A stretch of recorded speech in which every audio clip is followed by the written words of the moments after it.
حضرات گرامی، آپ آئندہ ایک دو دنوں میں ایک ایسے دن کو منانے جا رہے ہیں جس دن کو پاکستان بننے کا دن کہا جاتا ہے، جس دن اللہ رب العالمین نے ہمیں یہ پیارا ملک پاکستان عطا فرمایا۔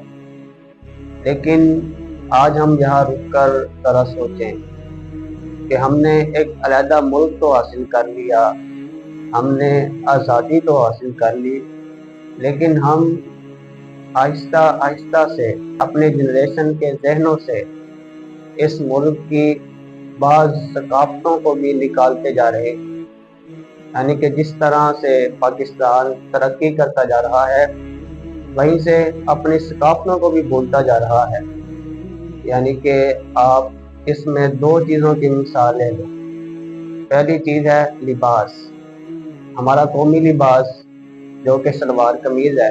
اکثر ساتھی انگریز کا لباس یعنی کہ پینٹ شرٹ آپ کو پہنے ہوئے نظر آئیں گے، لیکن چلیں وہ ایک حد تک تو سمجھ آتی ہے کہ آپ نے اس کو نائٹ ڈریس بنایا ہوا ہے یا آپ اسے کام کاج کے وقت پہنتے ہیں۔ لیکن کچھ لوگوں کے ساتھ یہ خاص ہو چکی ہے، یعنی جب سے وہ پیدا ہوئے، ہوش کو سنبھالا، تب سے لے کر اپنے بڑھاپے تک وہ لوگوں کو پینٹ شرٹ کے اندر ہی نظر آتے ہیں۔ تو ہمیں اس چیز سے اپنے آپ کو بچانا چاہیے اور اپنے قومی لباس، اپنی قومی ثقافت کو زندہ رکھتے ہوئے شلوار قمیض کو فروغ دینا چاہیے۔ اور دوسرے نمبر پر زبان، ہماری قومی زبان اردو ہے، لیکن آج بہت سے لوگوں نے انگلش کو سیکھنے کے لیے بڑی محنت کی۔ ہاں ٹھیک ہے، ایک حد تک آپ اس کو سیکھ بھی سکتے ہیں تاکہ آپ انگریزوں کو، انگلش بولنے والوں کو اسلام کی دعوت دے سکیں۔ جس طرح میڈیکل وغیرہ کے اندر انگلش کا سیکھنا بہت ضروری ہے، تو ان میں آپ سیکھ سکتے ہیں۔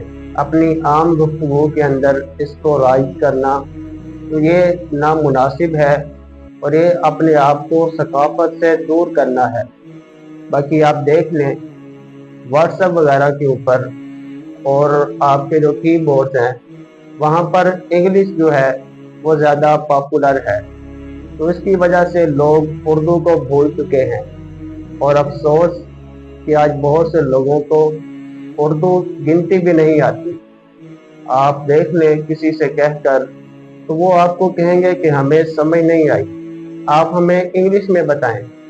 اور اسی طرح کتنوں کو اردو پڑھنے نہیں آتی، پڑھ لیتے ہیں لکھنے نہیں آتی۔ تو یہ بہت بڑی سوچنے کی بات ہے کہ ہماری قومی زبان کیا ہے، ہماری ثقافت کیا ہے اور ہمارا عمل کیا ہے۔